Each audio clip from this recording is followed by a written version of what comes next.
Hello and welcome to episode 535 of the official EstablishTheRun.com podcast. My name is Adam Levitan, as always, joined by Evan Silva and the NFL hot stove. It is indeed cooking. Ton of important players and fantasy players have changed teams in the last 4 days, which means we have a ton to talk about here today. Evan, how's it going? Happy free agency. Yeah, it's going great. It's been, very, very newsy. We also have March Madness going on right now. My school is Marquette, and Marquette was awesome this year during the regular season. They won the Big East Conference. They won the Big East Conference and then the Big East Conference tournament. 2 seed. They play on Friday. I'm super excited. Penn State looks good as well. Oh, yeah, baby. If you listen to the March Madness podcast, I haven't had a chance to follow too closely with all this free agency stuff going on, but hopefully Marquette can play Penn State in the final. Shout out to us. Oh, that'd be amazing. On today's show, we are going to discuss our thoughts on the free agency movement from both a real life and fantasy perspective. This is the first of a 2-part series and actually might turn into a 3-part series. Today, we're going to discuss some of the biggest moves, the ones everyone are talking about. On part 2, coming up soon, we're going to talk about some transactions that are flying under the radar, but I think are still important for fantasy. Like, for example, James Robinson to the Patriots on a 2-year deal up to $8 million. No one in the quote-unquote real NFL really cares about that too much, but I think it's actually kind of interesting fantasy. So we'll cover that and stuff like that in part 2. An interestingly disgusting signing. I mean, ridiculous. I mean, he didn't even get tendered by the Jets. And anyway, we'll get to it. We'll get to that in part 2. Yeah. Before we get into it here on part 1, reminder that best ball season never stops. Our friends at Underdog have already launched the big board $1 million tournament for the 2023 fantasy football season, best ball, which does include rookies. Our rankings for that format are up, and we are adjusting them every day for the things we're talking about today. I actually think that before ADP gets ironed out and before people really digest some of the stuff that Evan and I are talking about today, there's a pretty big edge out there in ADP. So if you want to draft and try to build some super teams, I think it's an interesting time to do so, like right now. If you don't have an Underdog account yet, use promo code ETR at underdogfantasy.com for a $100 matching sign-up bonus. That's promo code ETR at underdogfantasy.com. All right, Evan. The Ezekiel Elliott era is officially over. He will be cut as a post-June 1 release, ending the saga of the completely ridiculous and idiotic 6-year, $90 million deal the Cowboys gave Ezekiel Elliott in 2019. This is the stuff that we talk about all the time. Paying for past production, not future results. Just a classic free agency mistake. And honestly, a lot of teams aren't doing that now. Like, it's been like, I haven't seen too many horrible contracts. And so teams are learning, right? And so by cutting Zeke, Cowboys are going to save $11 million against the 2023 cap. But because they gave him such a horrific contract in 2019, they're still going to take hits here. Zeke will count $6 million against the 2024 cap.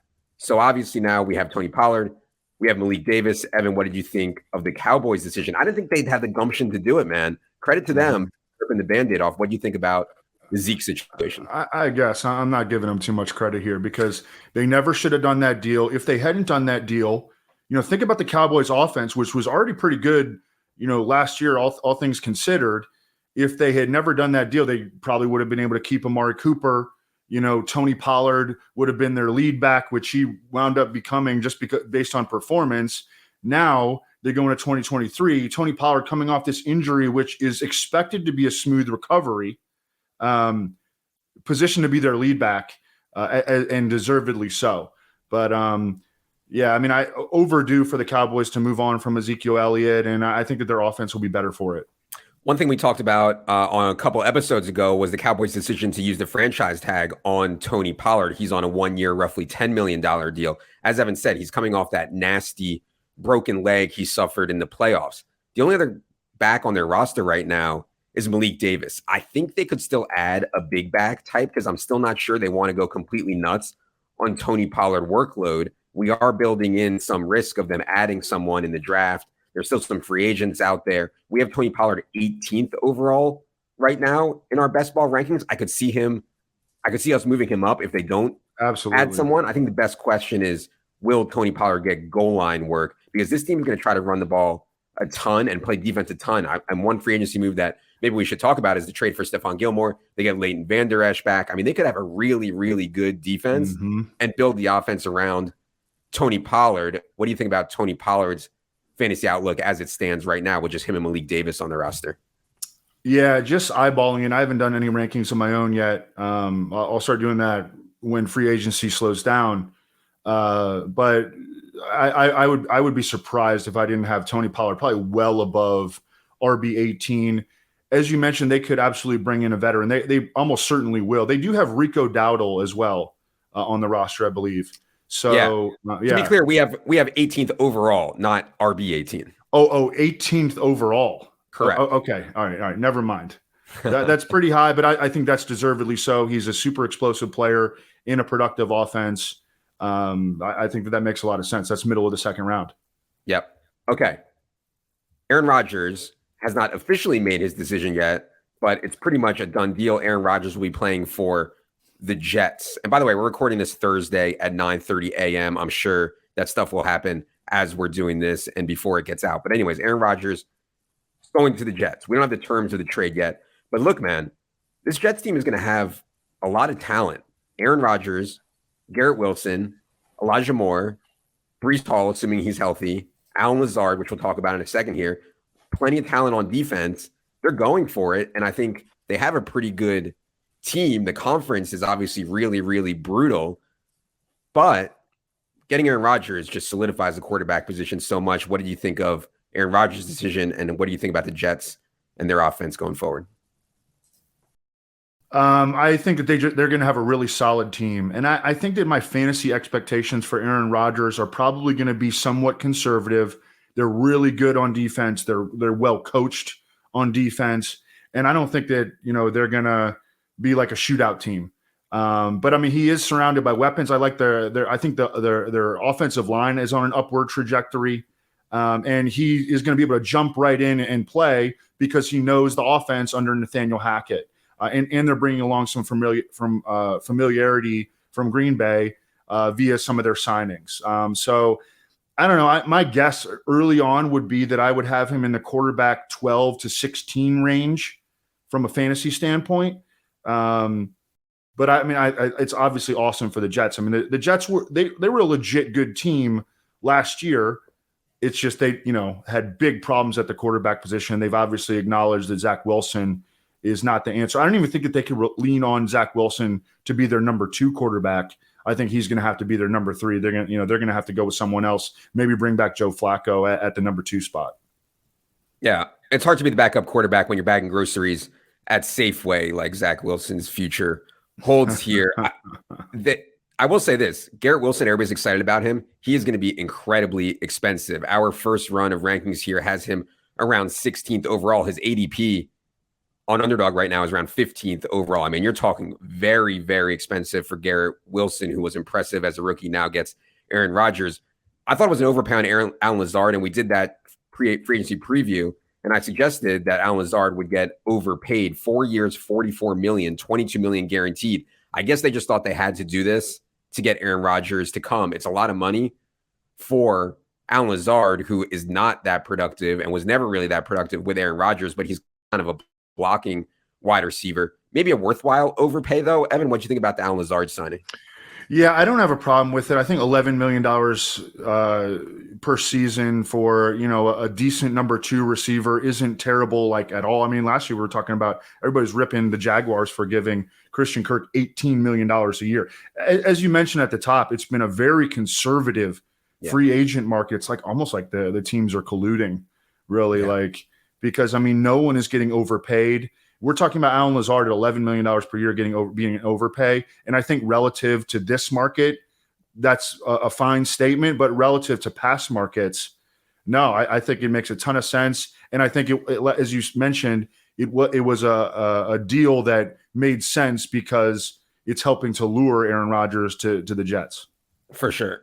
Maybe an overpay in the trade market, though. And let's talk about this DJ Moore deal. Panthers give up DJ Moore the number 9 overall pick, a 2024 round 1 pick, a 2023 round 2 pick, a 2025 round 2 pick in order to move up to number 1 overall. Let's start with the Bears side of this now, who now have DJ Moore and the number 9 overall pick. They actually have really reasonable weapons for Justin Fields, who, by the way, Justin Fields already last year, thanks to his legs, was fantasy's number 5 quarterback in points per game last year. Only Jalen Hurts, Josh Allen, Patrick Mahomes, Joe Burrow were better. Now he has DJ Moore added to Darnell Mooney, Cole Kmet, Chase Claypool. We'll get to the Khalil Herbert stuff a little bit later here. But yeah, I mean, there's some real upside now for Justin Fields. Now people are saying, oh, look, the Eagles got A.J. Brown, Jalen Hurts, and he went completely nuke. You know, Tua had some huge games once he got Tyreek Hill. You know, there's been some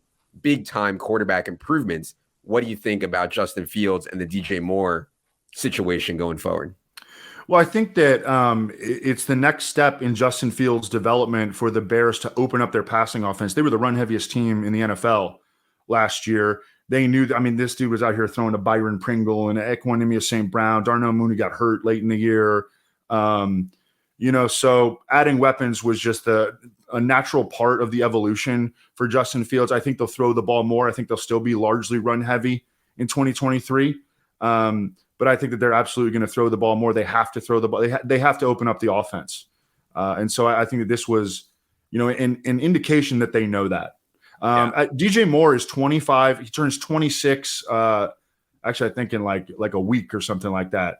But I mean, they're getting a player, and I thought it was especially savvy because the free agent wide receiver market was garbage, and this year's draft class at wide receiver doesn't look very great either. So I think that made it an especially savvy move, to go get a young receiver in DJ Moore, who, you know, I think is still on an upward trajectory.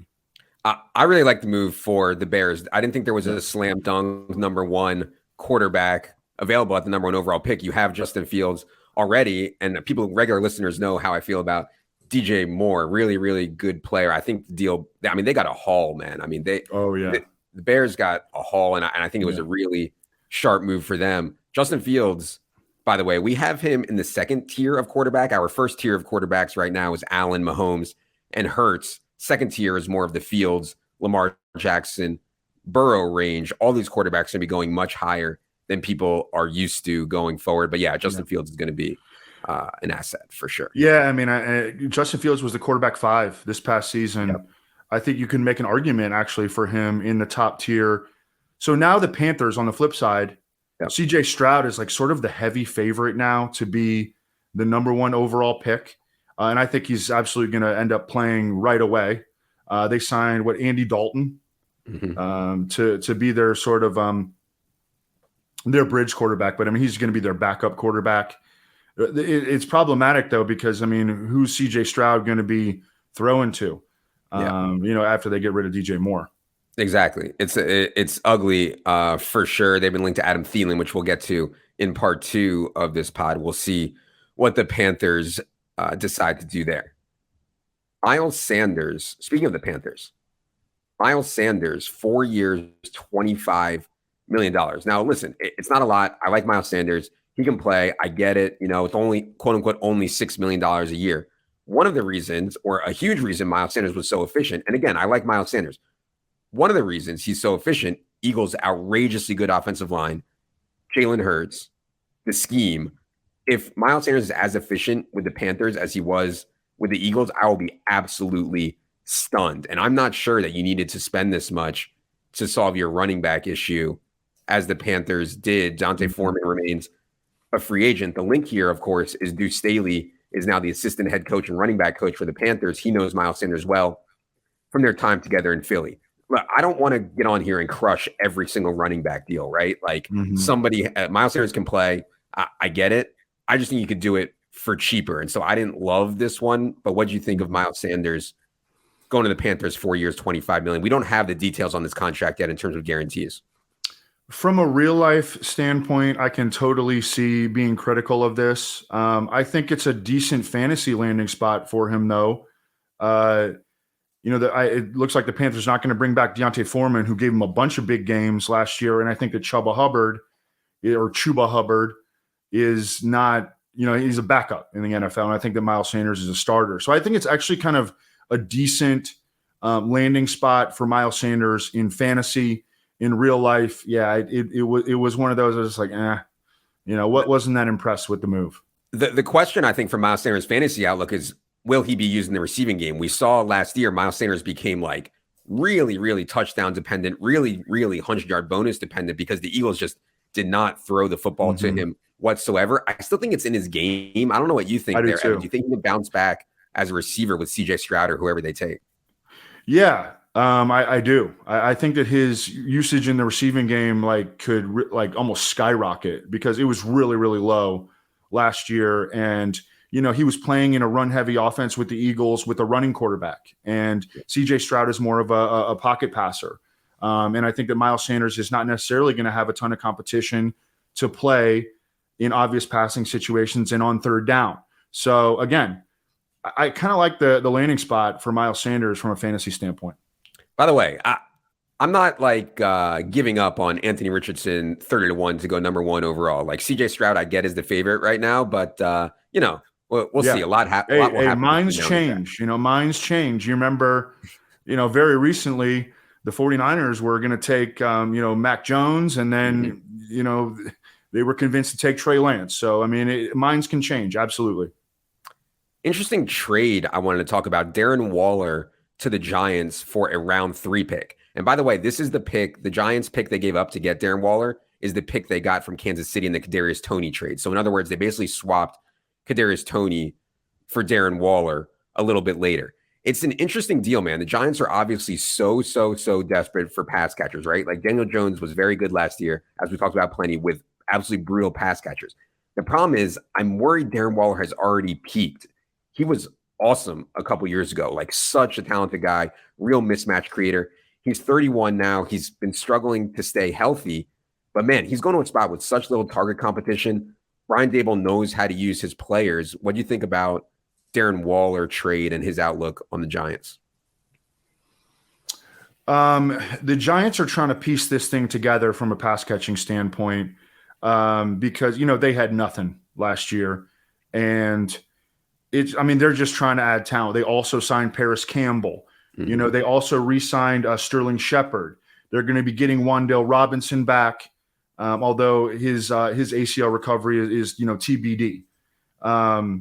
So, I understand it from a real life standpoint. I totally agree that it's, I don't know, Darren Waller is sort of like an enigmatic player, I think, at sometimes. Like, I don't even want to say underachiever because he's had a nice career, especially for a guy that, was like a 7th round wide receiver pick out of Georgia Tech. He's had a nice career, but he's been a disappointment, I would say, the past couple seasons. For sure, past couple seasons. But again, like last year when he was out there, he was playing with Renfro and Devontae Adams, and Matt Collins was earning targets, and Josh Jacobs was touching the ball a ton. Here, they need him badly. So we'll see what happens there with Darren Waller. I do think that Daboll wants and needs to throw the ball more, and like he's going to build towards that. Just couldn't do it last year with the guys that they had. All right. Speaking of the Raiders, Jacoby Meyers, I thought this was actually kind of a steal for the Raiders, given the way the wide receiver market has exploded lately. Jacoby Meyers, 3 years, $33 million. And I don't think Jacoby Meyers is any kind of world beater, but it's a pretty good deal for a pretty talented and productive player. I thought it's an interesting deal because they already have Hunter Renfro on the roster. Raiders also find their starting quarterback, Jimmy G, 3 years, $67 million, $34 million guaranteed. So kind of a makeover here for the Raiders getting Jacoby and Jimmy G in the mix. What do you think about what they're up to? Well, the Raiders, they're run by, Josh McDaniels, essentially, who came from the Patriots. And it's kind of a lame sort of cocoon type roster building approach to just go sign all your buddies from the team that you previously coached with. And that's what we've kind of seen so far. Philip Dorsett and Jimmy G and Jacoby Meyers. I don't think, from a real life standpoint, I'm not impressed. I think that they're just headed toward mediocrity. But I really don't have, high expectations for Jacoby Meyers from a fantasy standpoint either. Devontae Adams, it's not like that he's going to stop being a target monster. So, and, again, signing all the old Patriots role players is just that doesn't impress me. Yeah, we're pretty behind market, at least right now, on Jacoby Meyers. We have him 113th overall, his ADP is around 92nd. I'm curious who you'd rather have in real life, Derek Carr or Jimmy G. I mean, I think it's a toss-up. For the Raiders, I would probably definitely rather have Jimmy Garoppolo because of his familiarity with the system. And Josh McDaniels loves this guy. I mean, to me, it was pretty obvious well before free agency started that the Raiders were going to be after Jimmy G. Their only competition wound up coming from the Texans, and the Raiders were willing to offer more money. And they had that familiarity element. So, and Derek Carr did not play well last year. I mean, that was probably the worst season of his career. So I think just from the Raiders standpoint, I'd rather have Jimmy G for just for some random team or with no context. I think it's a toss-up. Yeah. Okay. By the way, it was kind of weird, the Jacobi thing, because Hunter Renfrow and Jacoby Meyers both exclusively play the slot. So let's keep an eye on the Hunter Renfrow stuff. We'll see what happens. Yeah. My guess will be that Devontae Adams obviously is the 1A, right? And then Jacoby Meyers will play outside in 2 receiver sets. And then in 3 receiver sets, Jacoby Meyers will probably stay outside. And then Hunter Renfrow will jump into the slot unless they move on from Hunter Renfrow, which I think is still a distinct possibility.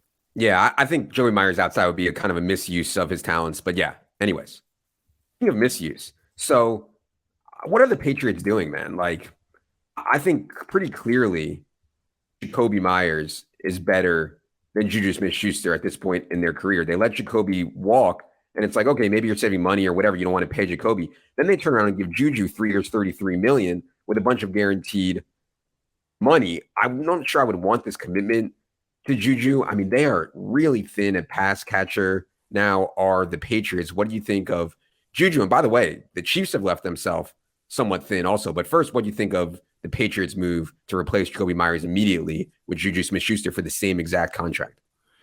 I think it's pretty meh. I think that JuJu Smith-Schuster, and actually it came out today that JuJu Smith-Schuster, the numbers on his contract that were originally reported were inflated, and he's on a 3-year, $25 million deal, not the 3-year, $33 million deal. Okay. Which, they saved a few $1 million, I guess, by moving on from Jacoby Myers to JuJu Smith-Schuster. I lean toward agreeing with you that I would probably rather have Jacoby Myers than JuJu Smith. JuJu Smith-Schuster, I think, is just an average number 2 receiver at this point. He's proven that over the last several years after getting out of Pittsburgh. Again, it's not really going to move the needle in fantasy or in real life, I don't think. I mean, if Jacoby Myers was on the Chiefs last year with Patrick Mahomes instead of JuJu Smith-Schuster, I'm really confident Jacoby would have had a better year than JuJu, right? I mean, Jacoby was playing with freaking Mac Jones and this total dust ball offense. So yeah, it's just a weird thing for me what the Patriots are doing. Seems like a mess. Big story out of Los Angeles. Austin Ekeler has been granted permission to seek a trade. I mean, they're just short on money. They don't really have the money to pay Austin Ekeler. The problem is he's earned it, right? Like he's been really, really, really good. He outperformed his second contract, which running backs almost never do. The problem is he's 28 years old, and it's just you just can't give this guy a ton of money. I don't even know if Austin Ekeler is going to find a trade market. I'd actually like to see I'd like to see a bunch of teams get Austin Ekeler. I just don't think they can afford him, right? Like, who has $12 million of cap space lying around for a running back at this point? But it's frustrating because you see Austin Ekeler, like, he can't get paid, but Josh Oliver, which we'll get to in part 2, Josh Oliver gets $7 million a year, but Austin Ekeler has to be dumped. Like, the system, I think, is broken in terms of what running backs are worth and what they are paid. I don't know if Austin Ekeler is going to find a trade partner or someone to pay him or not. What do you think about all this Austin Ekeler stuff going on? Well, nothing's really come of it so far. I think the Chargers need to figure this out. I mean, I think he's a really valuable player for them. It's surprising that they I don't know. Does Kellen Moore not have a specific plan for him? I mean, I don't know why this is happening. I mean, he probably wants more money. Well, I would say he almost definitely wants more money. I just think the Chargers, they still have Justin Herbert on the rookie deal. Like, they should be able to figure this out.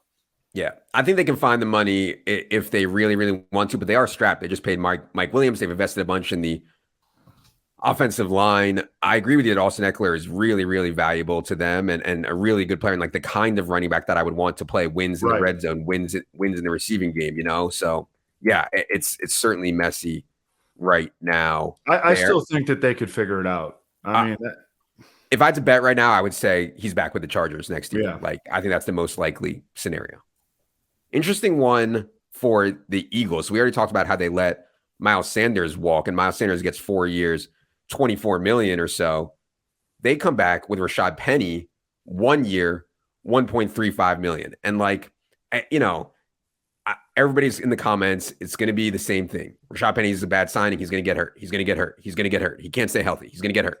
We get it, right? He plays running back in the NFL. He's likely to get hurt. Rashaad Penny is probably slightly more likely to get hurt than other running backs because he has such a bad history of staying healthy. He probably has some lingering stuff going on in his body. But to get Rashaad Penny for 1 year, 1.35 million is an insanely cheap gamble. And while like other teams are spending 20, 25 million on their running back room, the Eagles are going to spend like 3 or 4 million on their running back room and be perfectly fine. And it's just a structural thing. It's a small thing, but it's a structural thing that just provides an edge. So anyways, what do you think about the Rashaad Penny thing? Fantasy people are like super excited about it. He's going to end up going very high, I think. What do you think about Rashaad Penny to the Eagles? Well, he hasn't been the negative way, the glass half empty viewpoint would begin with, look, he hasn't caught that many passes in the NFL. He's gotten hurt a lot. At 1 year, 1.35 million, I don't care if he misses half the season. If you get 8 solid games out of Rashaad Penny behind that O-line in that offense, dude is going to absolutely smash in like 5 of those games. Also, they don't throw to their RBs that much. So you're almost like, minimizing one of the weaknesses of Rashaad Penny. It was an awesome signing. And look, if the dude does stay healthy, let's say we get 12 or 13 games out of him. I mean, I think he could like lead the NFL in rushing yards per game. I mean, that is squarely within his range of potential outcomes. It was an awesome signing by an awesomely run organization. They also did bring back Boston Scott, and they have Kenneth Gainwell, so he's not going to be a full-time back, which also reduces his injury risk. I don't know. It made all the sense in the world to me. I think it was an awesome, awesome deal for the Eagles, and I'm excited to see Rashaad Penny play in Philly. Yeah, I mean, we just talked about that dude can run the rock. Yeah. A very, very talented, just natural runner, and that's what the Eagles are going to ask. They didn't ask Miles Sanders to play in the pass game, so Rashaad Penny in the Miles Sanders role, I think, is a reason to be excited. David Montgomery to the artist formerly known as Our Lions. And look, I get it. 3 years, 18 million. David Montgomery is fine. I don't think he's anything special. I think he's like, borderline average or whatever. Maybe some people think he's better.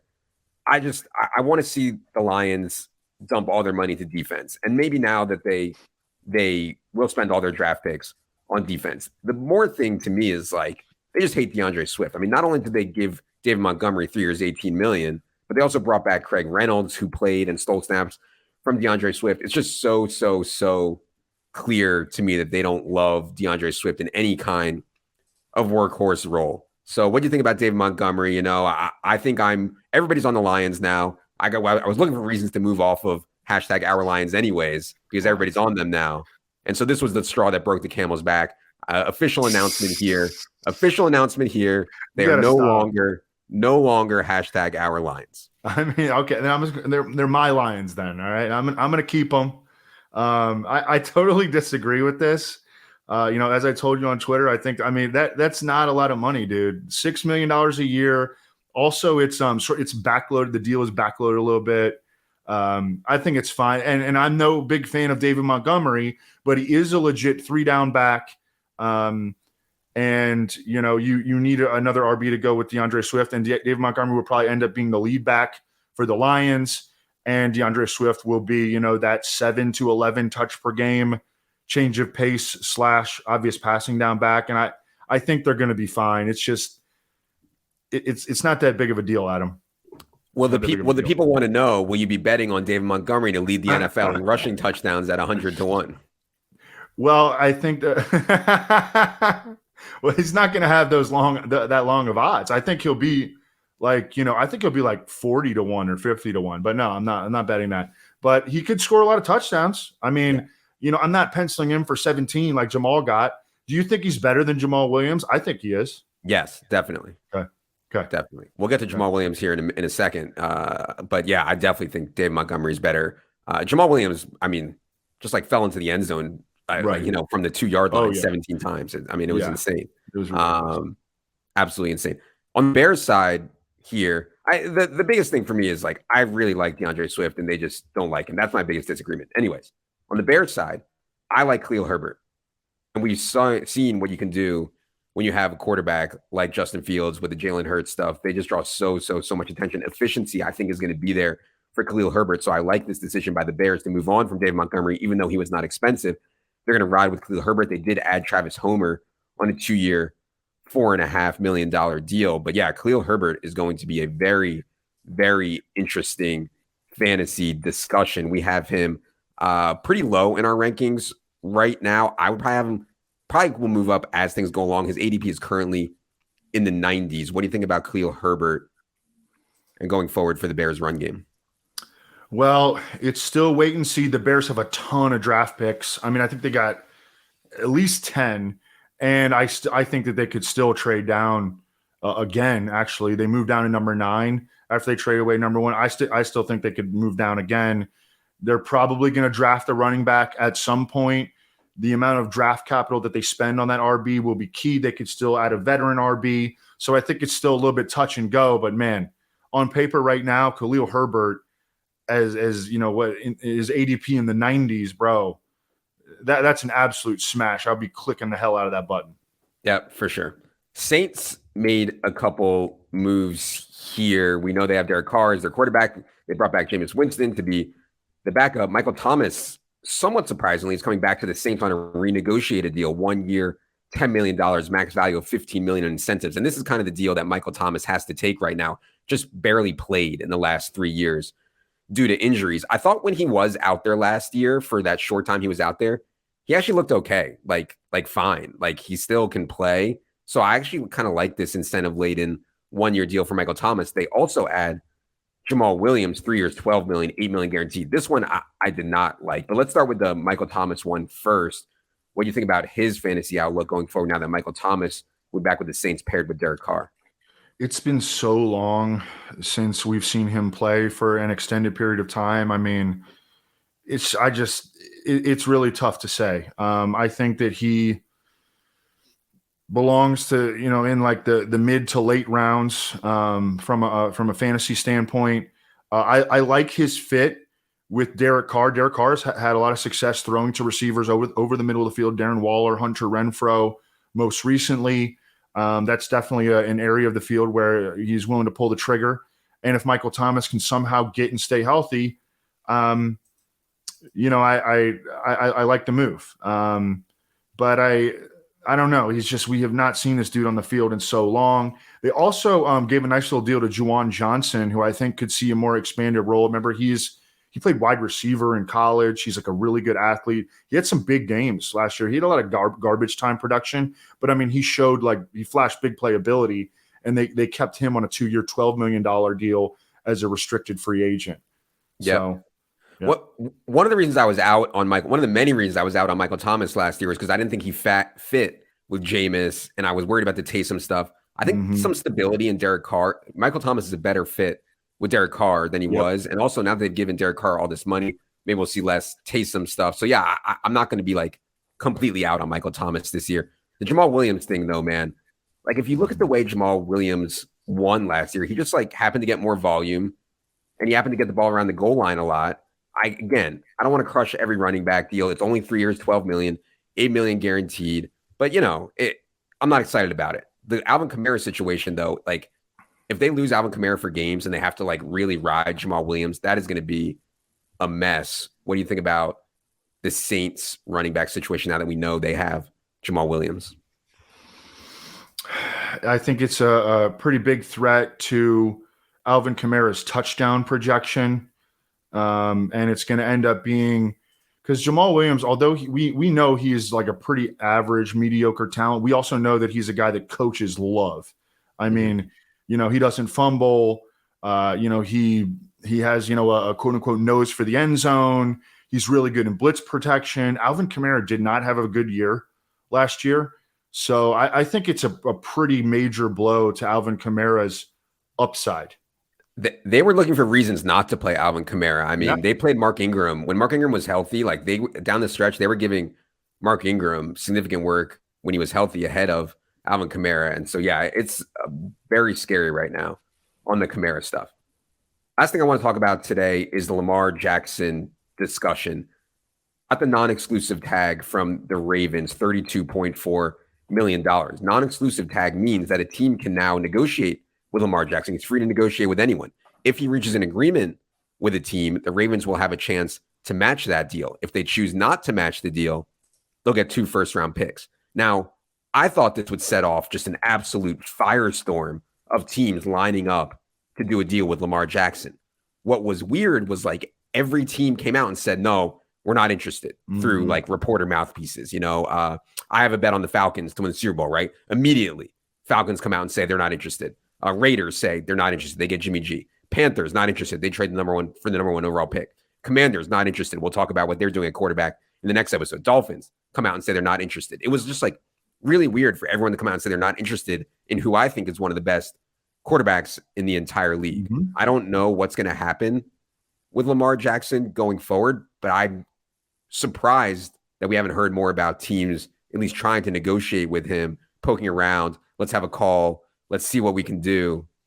What do you think is going to happen with Lamar? And do you buy any of this like collusion speculation that's going on in the media right now? A little bit. Yeah, a little bit. That they could be colluding against him because they want him to have an agent. I mean, he's received so much criticism for having an agent. I mean, I think it's like, certain websites like ripping him up and down all the time for not having an agent, like get a life, I think to those people. But I mean, he has received because he's not going the way of the establishment. Yeah. He's not towing that line. And so he's getting criticism from media outlets, and it's possible that some teams are like, no, this guy should have an agent. I mean, the cocoon is real, dude. I mean, it's a real thing. So I think that's maybe part of it. The bigger collusion to me is like the owners no longer don't want Deshaun Watson's contract to set a precedent. Yeah. Browns gave Deshaun Watson $230 million guaranteed. Owners do not want to do that. GMs do not want to do that. So the collusion to me would be, we're not doing this deal Lamar wants. He wants the entire contract guaranteed. So what I thought was a little bit surprising, I don't think that Tyler Huntley is good. He had that one game that won Will Sue, the Millie in 2021 at the end against the Packers. But I mean, he hasn't been good. But the Ravens, and he's a former undrafted free agent. They only gave him the original pick tender, which means if some team were to sign Tyler Huntley to an offer sheet, the Ravens would get back no compensation. All it would have taken was less than $2 million more to give him the second round tender. To me, that might hint that the Ravens still have some level of confidence that they're going to get Lamar back. And to me, it makes all the sense in the world. The dude's 26 years old. He's won an MVP. He is an MVP caliber player. He's a little up and down as a passer, but I mean, he's led the NFL in touchdown passes before. I'm super excited at the thought of him playing for Todd Monken. It just makes all the sense in the world for them to keep the face of their franchise. He has such a great rapport with John Harbaugh. Steve Biscotti seems to me like a really smart owner. There may be some problem between Lamar and Eric DeCosta, potentially their GM. I'm speculating, but man, get it figured out, get this deal done. Lamar came out and said that he was offered 3 years, $133 million, fully guaranteed by the Ravens. And it sounded like he was acting like he turned that down.